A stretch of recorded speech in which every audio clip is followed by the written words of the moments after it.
नमस्कार मेरे अद्भुत श्रोताओं, हमारे कुमार परिवार में आपका तहे दिल से स्वागत है। यहाँ हम आपको डर, रहस्य और रोमांच की एक ऐसी दुनिया में लेकर चलते हैं जो आपकी रूह को झकझोर देगी और आपके दिल को छू जाएगी। अगर आपने अभी तक हमारे चैनल को सब्सक्राइब नहीं किया है तो यकीन मानिए आप हमारी इस रोमांचक यात्रा का अहम हिस्सा बनने से चूक रहे हैं। इस रिश्ते को और मजबूत करने के लिए तुरंत हमारे चैनल को सब्सक्राइब करें। हमारी हर कहानी आपको एक नई दुनिया का अनुभव कराएगी, ऐसी दुनिया जहां हर पल रोमांच और रहस्य से भरा हुआ है। और हां, बेल आइकन दबाना न भूलें ताकि जब भी हम कोई नई कहानी लेकर आएं उसकी पहली दस्तक सीधे आपके पास हो।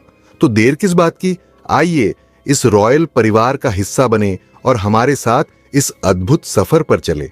हिमालय अपनी बर्फीली चोटियों और अनगिनत रहस्यों के लिए जाना जाता है। हमेशा से साधकों और योगियों का प्रिय स्थान रहा है। इसकी ऊंचाइयों में वह दिव्यता बसती है जो साधारण मनुष्य की समझ से परे है। वहां का हर कोना किसी न किसी रहस्य को समेटे हुए है। हिमालय के उत्तर पश्चिम दिशा में एक स्थान है जिसे कालगर्भ कहा जाता है। यह स्थान साधारण मानवों के लिए अज्ञेय और भयावह है। वहां एक प्राचीन गुफा स्थित है जिसके बारे में मान्यता है कि यह गुफा समय और मृत्यु का स्रोत है। शास्त्रों में लिखा है कि इस गुफा में प्रवेश करने वाले को मृत्यु का साक्षात्कार होता है और जो मृत्यु को स्वीकार कर ले वही सच्चा योगी बनता है। गांव के लोग इस गुफा के आसपास जाने से भी डरते थे। उनका विश्वास था कि गुफा में महाकाल का वास है और उनकी इच्छा के बिना वहां प्रवेश करना अपने जीवन को खतरे में डालने के बराबर है। सदियों पहले कुछ साधकों ने इस गुफा में प्रवेश किया था, परंतु उनमें से कोई भी वापस नहीं लौटा। गुफा का द्वार घने पेड़ों और धुंध से ढका हुआ था। वहां पहुंचते ही वातावरण अचानक ठंडा हो जाता था और एक अजीब सी सिहरन शरीर को जकड़ लेती थी।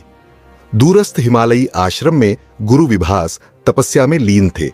विभास न केवल एक साधारण योगी थे, बल्कि उन्होंने जीवन और मृत्यु के गहरे रहस्यों को समझा था। वे अपने शिष्यों को केवल योग और साधना का ज्ञान नहीं देते थे, बल्कि उन्हें आत्मा के सत्य तक पहुंचने का मार्ग भी दिखाते थे। उनके शिष्यों में सोमेश्वर नामक एक युवा साधक था। सोमेश्वर ने बाल्यकाल से ही सांसारिक मोह और आकर्षण को त्याग दिया था। वह गुरु के बताए मार्ग पर चलता हुआ ध्यान और योग में प्रवीण हो चुका था, परंतु उसके मन में एक जिज्ञासा हमेशा बनी रहती थी, मृत्यु के पार क्या है। एक दिन सोमेश्वर ने अपने गुरु से यह प्रश्न किया, गुरुदेव, हम योग और ध्यान के माध्यम से आत्मा को जानने का प्रयास करते हैं, परंतु क्या यह संभव है कि मृत्यु के रहस्य को पूरी तरह समझा जा सके? गुरु विभास ने अपनी आंखें खोलीं। उनकी दृष्टि गंभीर और गहरी थी। उन्होंने कहा, मृत्यु केवल एक अवस्था है सोमेश्वर। इसे समझने के लिए आत्मा का शुद्ध होना आवश्यक है। यदि तुम इस सत्य को जानने के लिए सच में तैयार हो तो तुम्हें कालगर्भ की यात्रा करनी होगी।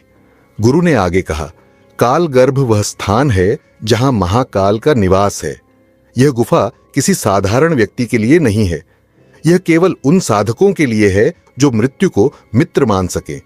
गुफा के भीतर तुम्हारा सबसे बड़ा भय तुम्हारे सामने प्रकट होगा। यदि तुम उसे पराजित कर सको तो तुम्हें महाकाल का साक्षात्कार होगा, परंतु यदि तुम भय के अधीन हो गए तो यह तुम्हारी अंतिम यात्रा होगी। सोमेश्वर ने गुरु की बात ध्यान से सुनी। उसने दृढ़ निश्चय के साथ उत्तर दिया, गुरुदेव, मैं इस यात्रा के लिए तैयार हूं। यदि मृत्यु सत्य है तो उसे जानना मेरा कर्तव्य है। गुरु विभास ने उसे आशीर्वाद दिया और कहा, याद रखना, यह यात्रा तुम्हारे साहस और साधना की परीक्षा है। महाकाल को केवल वही प्राप्त कर सकता है जिसने अपने भीतर की इच्छाओं और भय को त्याग दिया हो। सोमेश्वर ने गुफा की यात्रा के लिए स्वयं को तैयार किया। उसने अपनी सारी शक्ति ध्यान और प्राणायाम में केंद्रित की। वह जानता था कि यह यात्रा केवल शारीरिक साहस की नहीं, बल्कि मानसिक और आत्मिक शक्ति की भी परीक्षा होगी। गुरु ने उसे एक मंत्र दिया, AUM नमः शिवाय। यह मंत्र तुम्हारी रक्षा करेगा, इसे कभी मत छोड़ना, गुरु विभास ने कहा। रात्रि के अंधकार में जब पूरा आश्रम शांत था, सोमेश्वर ने गुफा की ओर प्रस्थान किया। उसकी आंखों में दृढ़ता और मन में शांति थी। रास्ता कठिन और दुर्गम था। ठंडी हवाएं उसके शरीर को झकझोर रही थीं और घने जंगल के अंधकार में हर कदम पर उसे ऐसा लग रहा था जैसे कोई उसे देख रहा हो। सोमेश्वर ने अपने मन को शांत रखते हुए मंत्र का जाप करना शुरू किया। एयूएम नमः शिवाय, एयूएम नमः शिवाय। जैसे जैसे वह गुफा के करीब पहुंचता गया, वातावरण और अधिक रहस्यमय होता गया। दूर से ही गुफा के द्वार पर धुंध और रहस्यमयी चमक दिखाई दी। गुफा के चारों ओर एक अजीब सी ऊर्जा महसूस हो रही थी। सोमेश्वर ने गुफा के द्वार पर पहुंचकर अपनी दृष्टि उठाई। गुफा के द्वार पर प्राचीन शिलालेख थे जिनमें लिखा था, जो यहां प्रवेश करता है उसे अपने भय का सामना करना होगा। सत्य केवल उन्हीं को प्राप्त होता है जो मृत्यु को स्वीकारते हैं। सोमेश्वर ने अपनी आंखें बंद की और ध्यान की मुद्रा में बैठ गया। उसने शिव का स्मरण किया और स्वयं को महाकाल के प्रति समर्पित किया। हे महाकाल, मैं सत्य का साधक हूं, मुझे आपका आशीर्वाद प्राप्त हो। गहरी सांस लेकर उसने गुफा के भीतर पहला कदम रखा। कालगर्भ की ओर यात्रा करना साधारण मार्ग नहीं था। सोमेश्वर को गुरु विभास ने बताया था कि गुफा तक पहुंचने का रास्ता ही एक परीक्षा के समान होगा। हिमालय के दुर्गम पहाड़ों के बीच वह मार्ग न केवल शारीरिक सहन शक्ति की मांग करता था, बल्कि मानसिक दृढ़ता का भी परीक्षण था। सुबह का पहला प्रकाश पर्वत की चोटियों पर पड़ा था। सोमेश्वर ने अपनी यात्रा आरंभ की। वह केवल अपनी लाठी, गुरु द्वारा दी गई माला और एक पात्र लेकर निकला। ठंडी हवाएं उसके चारों ओर मंडरा रही थीं। वह हर कदम पर शिव का स्मरण करता रहा। एयूएम नमः शिवाय, एयूएम नमः शिवाय। जैसे जैसे वह आगे बढ़ा, वातावरण और रहस्यमय होता गया। गहरे जंगल में प्रवेश करते ही पक्षियों की आवाजें धीमी हो गईं। अचानक एक अजीब सा सन्नाटा छा गया। ऐसा लगा मानो पूरा जंगल उसकी यात्रा को देख रहा हो। हर कदम पर उसे महसूस हो रहा था कि कोई छुपकर उसे देख रहा है। अचानक झाड़ियों के पीछे से एक जंगली तेंदुआ प्रकट हुआ। उसकी आंखों में क्रोध और भूख की चमक थी। सोमेश्वर ठहर गया। उसने गहरी सांस ली और अपनी लाठी को कसकर पकड़ा, परंतु उसने तेंदुए पर वार करने की बजाय उसकी आंखों में देखा।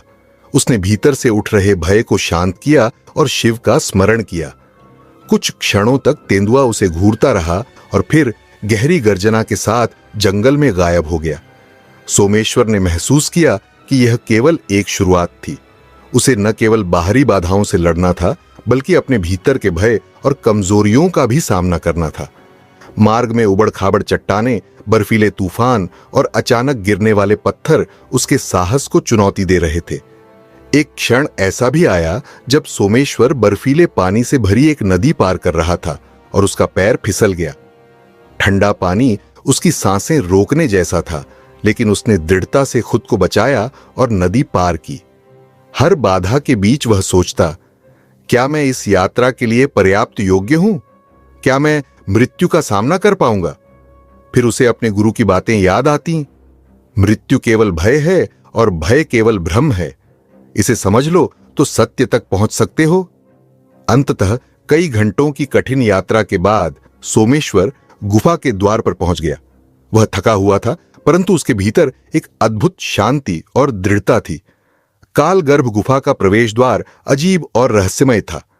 विशाल पत्थरों से बना यह द्वार किसी प्राचीन मंदिर की तरह दिखता था।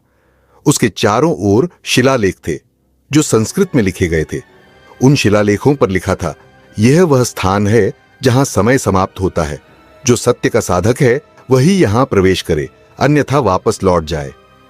गुफा से ठंडी हवाएं बाहर आ रही थीं, मानो भीतर कुछ जीवित हो। सोमेश्वर ने आंखें बंद की और ध्यान की मुद्रा में बैठ गया। उसने अपनी सांसों को शांत किया और गुरु द्वारा दिया गया मंत्र जपना शुरू किया। संध्या का समय था। जैसे ही उसने गुफा के भीतर कदम रखा, उसे ऐसा लगा जैसे उसने एक नए संसार में प्रवेश किया हो। गुफा के अंदर का वातावरण बेहद ठंडा और रहस्यमय था। दीवारों पर अजीब सी आकृतियां और प्रतीक बने हुए थे।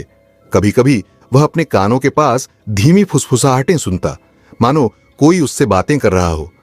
गुफा के अंदर की हर चीज रहस्यमय थी। गहरी अंधकारमय गुफा में केवल उसके दीपक का हल्का प्रकाश था जो दीवारों पर पड़कर भयावह छायाएं बना रहा था। दीवारों पर बनी आकृतियां शिव और महाकाल के विभिन्न रूपों का चित्रण कर रही थी। इनमें कुछ चित्रों में महाकाल का क्रोध दिख रहा था तो कुछ में उनकी शांति। जैसे जैसे सोमेश्वर भीतर बढ़ता गया, उसे महसूस हुआ कि गुफा के भीतर एक ऊर्जा का प्रवाह था। यह ऊर्जा उसे खींच रही थी। कुछ दूरी तय करने के बाद सोमेश्वर ने पाया कि गुफा का मार्ग अजीब तरीके से बदल रहा था। जो रास्ता सीधा दिख रहा था वह अचानक मोड़ ले लेता था। कई बार ऐसा लगता जैसे वह वापस वहीं पहुंच गया जहां से उसने शुरुआत की थी। उसने महसूस किया कि यह गुफा उसकी धैर्य और समझ की परीक्षा ले रही है। उसने अपनी गति धीमी कर ली और हर कदम सोच समझकर उठाना शुरू किया। अचानक गुफा की दीवारों से अजीब सी छायाएं प्रकट होने लगीं। वे छायाएं मानो जीवित थीं। सोमेश्वर ने उन्हें ध्यान से देखा और पाया कि वे उसकी ही आकृतियां थीं। वे उसकी कमजोरियों, उसके भय और उसकी असफलताओं का प्रतीक थी। एक छाया उसके पास आई और गहरे स्वर में बोली, तू क्यों यहां आया है? क्या तुझे लगता है कि तू महाकाल को प्राप्त कर सकेगा? क्या तू अपनी मृत्यु को देख पाएगा? सोमेश्वर ने गहरी सांस ली और शांत स्वर में उत्तर दिया, मैं यहां सत्य का साधक बनकर आया हूं। भय मेरे पथ में बाधा नहीं बन सकता। छायाएं धीरे धीरे गायब हो गईं। उसने महसूस किया कि यह केवल शुरुआत थी। गुफा के अंत से एक डमरू की ध्वनि सुनाई दी। यह ध्वनि गूंजती हुई उसके पूरे शरीर में कंपन पैदा कर रही थी।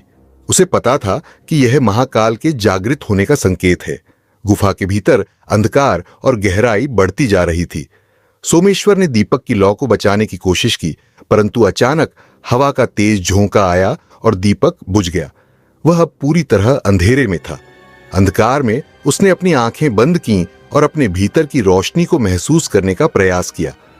उसे गुरु का स्मरण हुआ, अंधकार केवल बाहरी होता है।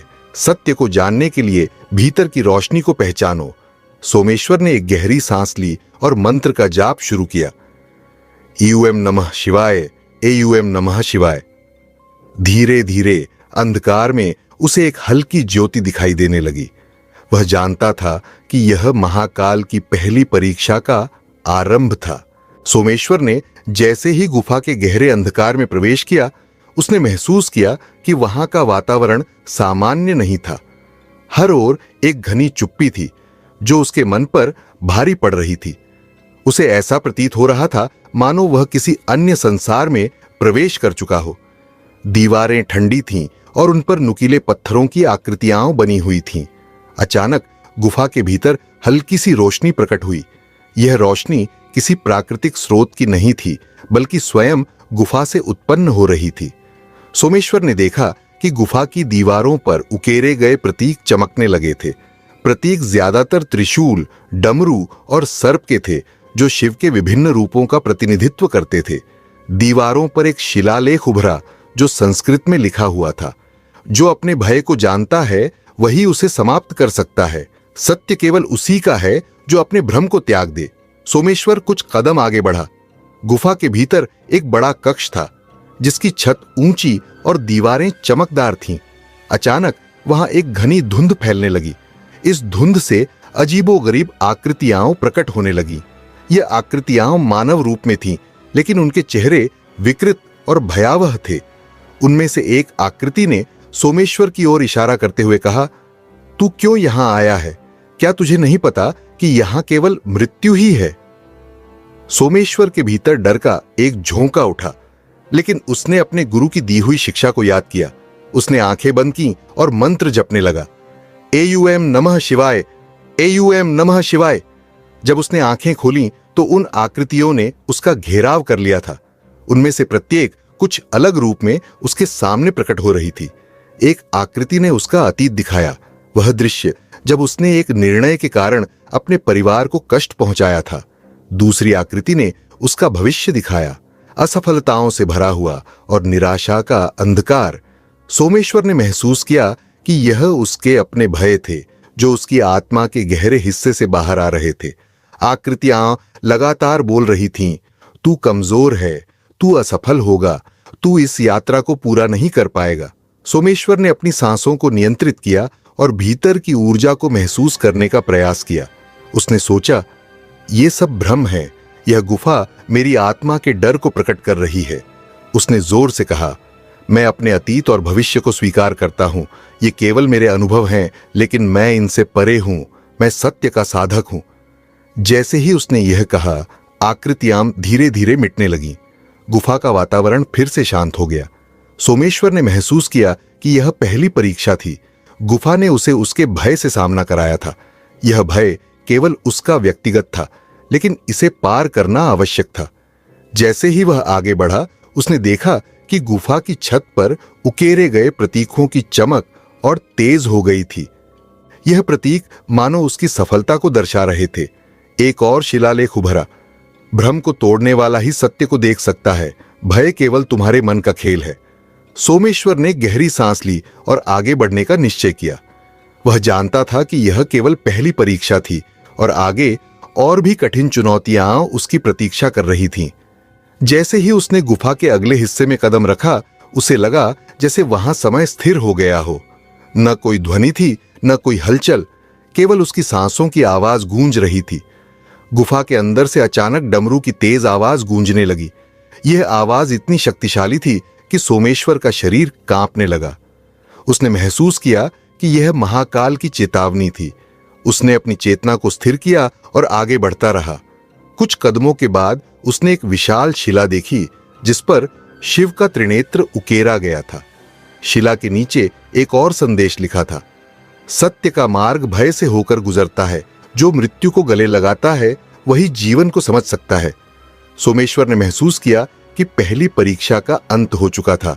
गुफा ने उसे न केवल उसके भय से सामना कराया, बल्कि यह भी सिखाया कि भय केवल एक भ्रम है। उसने अपनी साधना और गुरु की शिक्षा के बल पर इस भ्रम को पार किया। उसने गुफा की ओर कृतज्ञता से देखा और महाकाल का स्मरण किया। हे महाकाल, मुझे सत्य के मार्ग पर आगे बढ़ने का आशीर्वाद दें। पहली परीक्षा पार करने के बाद सोमेश्वर ने महसूस किया कि गुफा का वातावरण बदल रहा था। हर कदम के साथ गुफा और अधिक ठंडी और अंधेरी हो रही थी। एक रहस्यमयी सन्नाटा चारों ओर फैल गया। ऐसा लग रहा था कि समय भी थम गया हो। गुफा के भीतर जाते ही उसे एक नया मार्ग दिखा। यह मार्ग पहले की तुलना में संकरा और जटिल था। वहां एक अनजानी गंध थी, मानो मृत्यु की गंध हो। दीवारों पर बने प्रतीक अब अधिक जीवंत लग रहे थे। उनमें शिव के रौद्र रूप और संहारक छवियां उभरी हुई थी। सोमेश्वर ने गुरु विभास के शब्दों को याद किया, गुफा का हर भाग तुम्हारे भीतर के किसी सत्य को प्रकट करेगा। इस यात्रा का सबसे बड़ा सत्य है मृत्यु। अचानक सोमेश्वर ने देखा कि उसके सामने गुफा का मार्ग दो भागों में बढ़ गया है। एक मार्ग रोशनी से भरा था, जो शांत और सरल दिख रहा था। दूसरा मार्ग अंधकारमय और रहस्यमयी था। गुफा की दीवारों पर लिखा था, सत्य को पाने के लिए सरल मार्ग मत चुनो, वह मार्ग चुनो जो तुम्हारे भीतर के अंधकार को दूर करे। सोमेश्वर ने बिना झिझक अंधकारमय मार्ग का चुनाव किया। जैसे ही उसने उस मार्ग पर कदम रखा, उसे लगा कि गुफा का हर हिस्सा जीवित हो उठा हो। उसकी हर चाल पर अजीब सी गूंज उठती थी। अंधकार में कुछ कदम आगे बढ़ने के बाद सोमेश्वर को एक खुला कक्ष दिखा। उस कक्ष के मध्य में एक विशाल अग्निकुंड जल रहा था। इस अग्निकुंड की लपटें नीले और काले रंग की थीं। अग्नि की लपटों के चारों ओर सर्प लहराते हुए दिखाई दे रहे थे। अचानक अग्निकुंड से एक गहरी और गंभीर आवाज आई, तुम कौन हो और यहां क्यों आए हो? सोमेश्वर ने शांत मन से उत्तर दिया, मैं सत्य का साधक हूं। मैं मृत्यु के रहस्य को जानने के लिए यहां आया हूं। आवाज ने पुनः कहा, मृत्यु केवल एक अनुभव नहीं, बल्कि आत्मा का सत्य है। क्या तुम इसके लिए तैयार हो? सोमेश्वर ने गहरी सांस ली और दृढ़ता से उत्तर दिया, हां। जैसे ही उसने यह कहा, अग्निकुंड की लपटें तीव्र हो गईं। उसकी आत्मा को ऐसा लगा मानो वह अग्नि में जल रही हो। उसके भीतर भयानक दर्द हुआ। वह अपने शरीर को महसूस नहीं कर पा रहा था। उसे लगा जैसे वह मृत्यु का साक्षात्कार कर रहा है। कुछ क्षणों बाद सोमेश्वर ने अपने आप को एक अजीब संसार में पाया। यह संसार किसी स्वप्न जैसा था। वहां न तो समय था और न ही स्थान।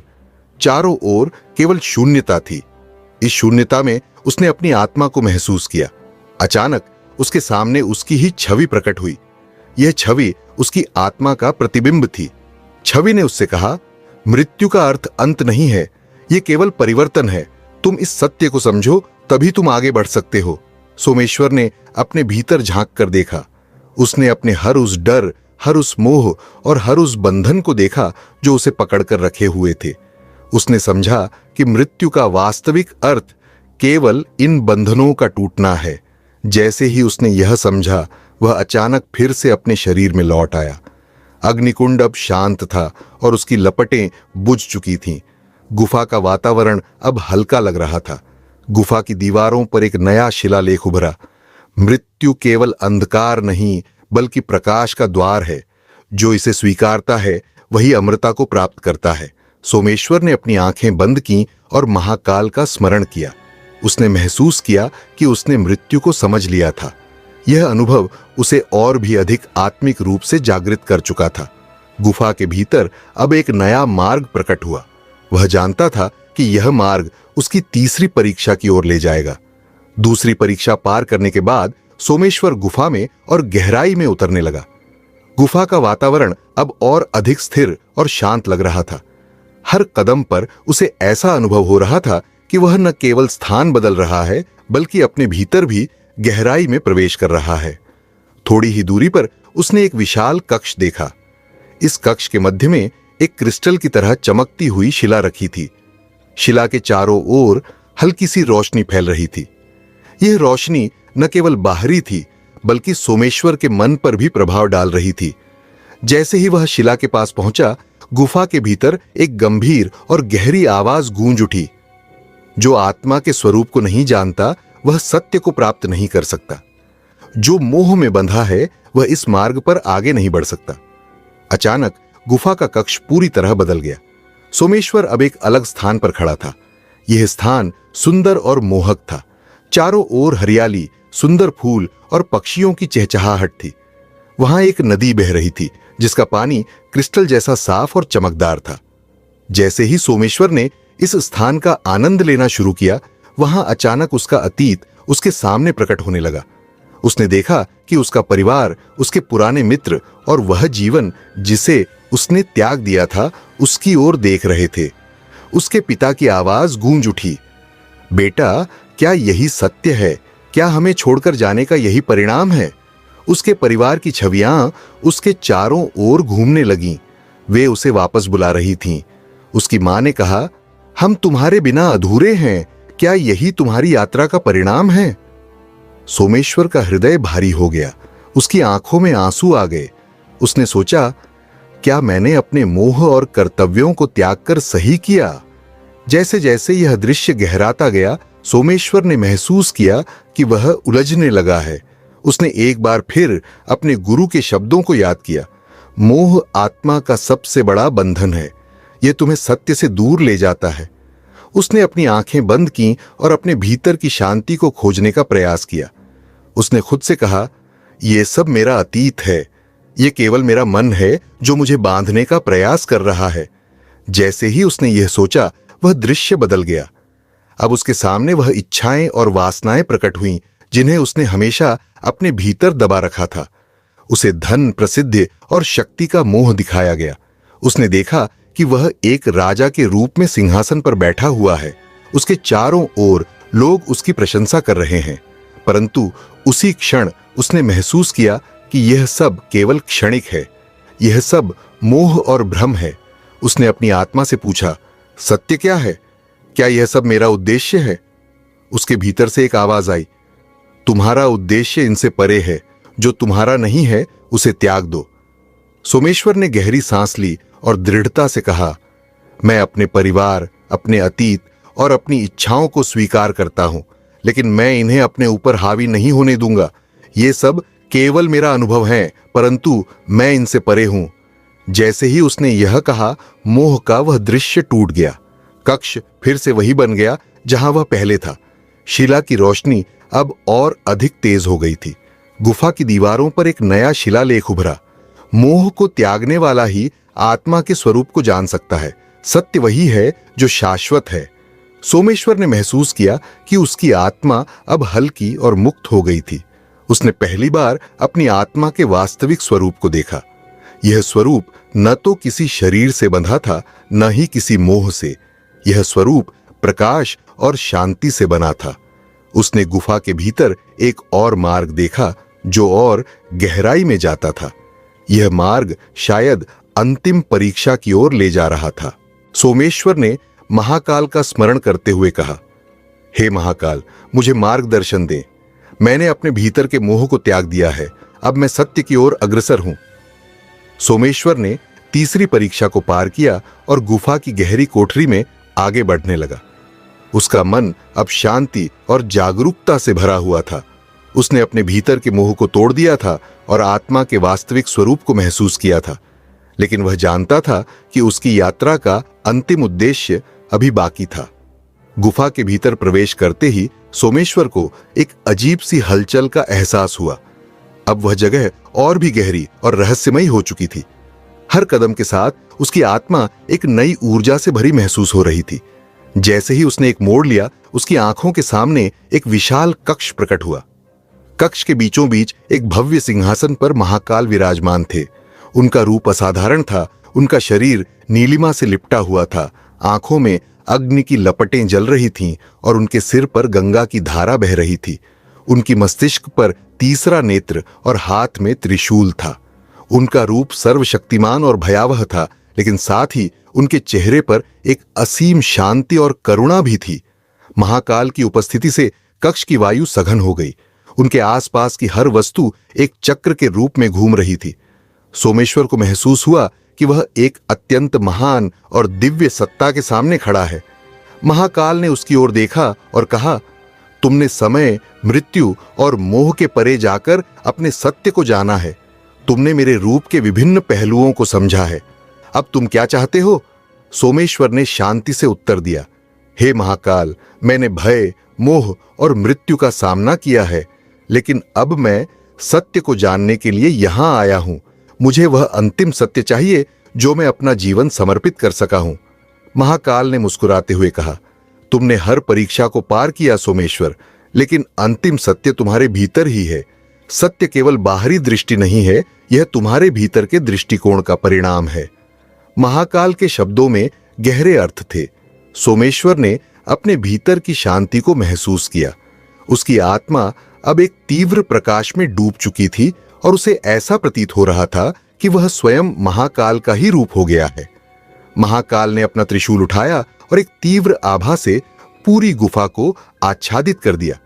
सोमेश्वर ने महसूस किया कि वह समय और स्थान से परे हो गया था। वह केवल ब्रह्मांड के साथ एक हो गया था। महाकाल ने कहा, तुमने स्वयं को जान लिया है सोमेश्वर। तुम्हारा सत्य तुम्हारे भीतर है। यह जो तुम हो वही सत्य है। जिस दिन तुम इसे पूरी तरह समझ सकोगे, उसी दिन तुम स्वयं को और सृष्टि को भी मुक्त कर सकोगे। महाकाल की आवाज अब और गहरी और ध्वनित हो रही थी। उन्होंने कहा, समय केवल एक भ्रम है, मृत्यु केवल एक परिवर्तन है, मोह एक बंधन है। जो इनसे परे देखता है वही आत्मा का साक्षात्कार कर सकता है। तुम्हारी यात्रा अब पूरी हो चुकी है। सोमेश्वर को ऐसा महसूस हुआ जैसे वह महाकाल के रूप में समाहित हो गया हो।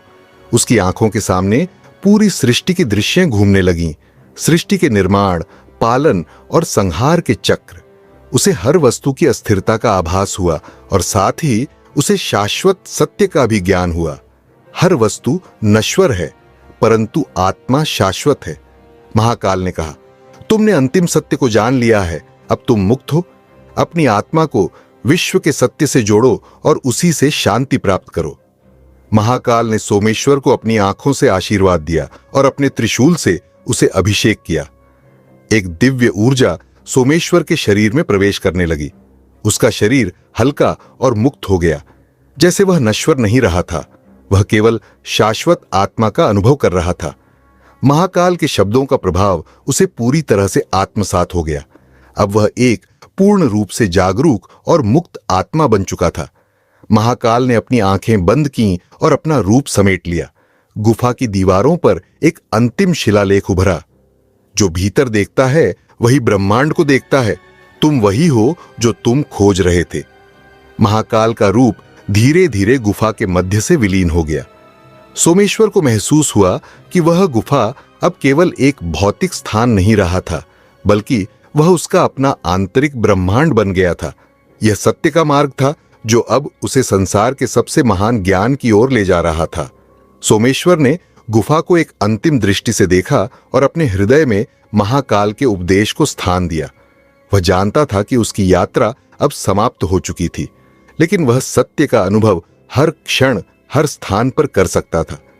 महाकाल के साक्षात्कार के बाद सोमेश्वर ने महसूस किया कि अब वह केवल भौतिक शरीर में नहीं था। उसका अस्तित्व ब्रह्मा, विष्णु और महेश के चिरकालिक चक्र से जुड़ चुका था। वह शांति और आनंद के एक गहरे राज्य में था, जहां ना कोई भय था, ना कोई मोह और ना ही समय का कोई प्रभाव।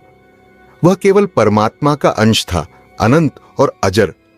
महाकाल के दर्शन से जो उपदेश उसे मिला था, वह अब उसके हृदय का हिस्सा बन चुका था। उसे समझ में आ गया था कि ब्रह्मांड के हर कण में एक दिव्य सत्ता मौजूद है। हर जीव, हर वस्तु और हर क्षण उस दिव्यता के अंश से भरा हुआ है। अब वह केवल आत्मा का अनुभव कर रहा था, और यह आत्मा ही ब्रह्मांड का वास्तविक रूप है। गुफा में महाकाल के अद्वितीय रूप के दर्शन के बाद सोमेश्वर ने महसूस किया कि उसकी यात्रा एक पूर्णता की ओर अग्रसर हो चुकी थी। अब वह जीवन को एक नए दृष्टिकोण से देख सकता था, एक दृष्टिकोण जो न केवल बाहरी जगत से बल्कि आंतरिक दुनिया से भी जुड़ा हुआ था। सोमेश्वर ने गुफा की बाहरी दीवारों को देखा, जहां महाकाल के उपदेशों के शिलालेख उकेरे गए थे। हर शब्द एक गहरी गूढ़ता को व्यक्त कर रहा था, जो अब उसे पूरी तरह से समझ में आ रहा था। वह जान चुका था कि सत्य कोई बाहरी ज्ञान नहीं है, बल्कि यह एक गहरी आंतरिक अनुभूति है। महाकाल ने कहा था, तुम वही हो जो तुम खोज रहे थे। यह शब्द अब सोमेश्वर के हृदय में गूंज रहे थे। उसने अपने भीतर उस सत्य को पहचान लिया था जो हमेशा से उसे अस्तित्व के एकमात्र और शाश्वत रूप के रूप में दिखा था। उसे अब यह समझ में आ गया था कि आत्मा ही ब्रह्म है और ब्रह्म ही आत्मा है। गुफा से बाहर निकलते समय सोमेश्वर को एक नया दृष्टिकोण मिला। उसे अब यह समझ में आ गया था कि जीवन का उद्देश्य किसी बाहरी सफलता को प्राप्त करना नहीं था, बल्कि अपने भीतर के दिव्य सत्य को पहचानना था। जब एक व्यक्ति अपने भीतर के सत्य को जान लेता है, तब वह किसी भी बाहरी बंधन से मुक्त हो जाता है। सोमेश्वर ने महसूस किया कि अब वह किसी भी मोह, भय या अंधकार से परे हो चुका था। वह आत्मा के मुक्त रूप में था और यही उसकी वास्तविक स्थिति थी। किसी समय, किसी स्थान या किसी वस्तु से उसका कोई संबंध नहीं था। वह केवल शुद्ध चेतना था जो अनंत और अपरिमेय था। महाकाल के दर्शन के बाद उसकी चेतना में एक विलक्षण परिवर्तन हुआ था। अब उसका जीवन एक नए उद्देश्य की ओर बढ़ रहा था, जो केवल सत्य और प्रेम से भरपूर था। उसने तय किया कि वह अपने अनुभवों को दूसरों के साथ साझा करेगा, ताकि वे भी इस मार्ग पर चलकर सत्य और आत्मज्ञान की प्राप्ति कर सकें। सोमेश्वर ने गुफा से बाहर आते ही देखा कि संसार वही था, लेकिन अब वह उसे एक नए दृष्टिकोण से देख पा रहा था। वह जानता था कि यह संसार केवल उसकी अनुभूति का परिणाम था। अब उसे किसी बाहरी परिवर्तन की आवश्यकता नहीं थी, क्योंकि उसने अपने भीतर ही सत्य का अनुभव कर लिया था। गुफा के रास्ते में चलते हुए सोमेश्वर को अपने अतीत की यादें भी आईं, उसकी पुरानी दुनिया, उसका परिवार, उसके मित्र। लेकिन अब वह यह महसूस कर रहा था कि वह इन चीजों से जुड़ा हुआ नहीं था। इनसे कोई डर या मोह नहीं था। उसका जीवन अब एक निराकारता और शाश्वतता की ओर बढ़ रहा था। महाकाल ने कहा था, जो भीतर देखता है वही ब्रह्मांड को देखता है। यह वाक्य सोमेश्वर के भीतर गूंज रहा था। अब वह जान चुका था कि जो कुछ भी वह अनुभव कर रहा था, वह केवल उसका मानसिक निर्माण था। वह सब कुछ ब्रह्मा, विष्णु, महेश और आत्मा का रूप था। सोमेश्वर अब हर पल को एक नए दृष्टिकोण से देखता था। वह जानता था कि हर अनुभव, चाहे वह सुख हो या दुख, एक अवसर था अपने भीतर के सत्य को जानने का। अब वह अपने जीवन के उद्देश्य को पूरी तरह समझ चुका था, और यह उद्देश्य केवल सत्य, ज्ञान और आत्मा के अनुभव से संबंधित था। महाकाल का संदेश उसे हमेशा मार्गदर्शन करता रहेगा। वह जानता था कि असली यात्रा अब शुरू हो रही थी। यह यात्रा अपने भीतर के अनंत सत्य को जानने की यात्रा थी। सोमेश्वर ने देखा कि वह पहले से कहीं अधिक शांत और केंद्रित था। उसकी आंतरिक स्थिति अब बिल्कुल अलग थी। सोमेश्वर ने अंततः यह समझ लिया कि सत्य केवल एक अभिव्यक्ति नहीं है, बल्कि एक अनुभव है। यह अनुभव न केवल शरीर से बल्कि आत्मा से जुड़ा हुआ है। जीवन और मृत्यु, सुख और दुख, ये सब केवल अनुभव के विभिन्न रूप हैं। आत्मा और ब्रह्मा का अस्तित्व अनंत है। महाकाल के साक्षात्कार ने उसे यह ज्ञान दिया कि वह न केवल एक व्यक्ति था, बल्कि वह स्वयं ब्रह्म था। इस ज्ञान के साथ वह अब हर अनुभव, हर चुनौती और हर परिस्थिति को एक नए दृष्टिकोण से देखता था। सोमेश्वर ने अपनी यात्रा को पूरी तरह से समाप्त किया। अब वह केवल आत्मा का अनुभव कर रहा था, जो ब्रह्मा और महाकाल के अनंत रूपों से जुड़ी हुई थी। जीवन का वास्तविक उद्देश्य केवल अपने भीतर के सत्य को जानना है, और यही सत्य उसके जीवन का सर्वोत्तम उपहार बन गया था। मेरे प्यारे दर्शकों, हमें पूरा विश्वास है कि इस रोमांचक सफर ने आपके दिल को छुआ और मन में नई लहरें जगा दी होंगी। हमारी यह कहानी आपको कैसी लगी? अपने दिल की बात, अपने विचार हमारे साथ कमेंट्स में जरूर साझा करें। हम बेकरारी से इंतजार कर रहे हैं कि यह कहानी आपके भीतर कैसी अनुभूति लेकर आई। और हां, अगर आप इस चैनल पर नए हैं तो इस रिश्ते को और मजबूत करने के लिए सब्सक्राइब का बटन दबाना न भूलें। बेल आइकन को भी जरूर दबाएं, ताकि हमारी हर नई और दिलचस्प कहानी सबसे पहले आपकी स्क्रीन पर दस्तक दे सके। तो अपने दिल को रोमांच और रहस्य की इस यात्रा में डूबने दें। तब तक हमारे साथ बने रहिए और अगली कहानी का इंतजार कीजिए। अगली बार हम आपको और भी गहरे और अनोखे रहस्य की दुनिया में ले चलेंगे।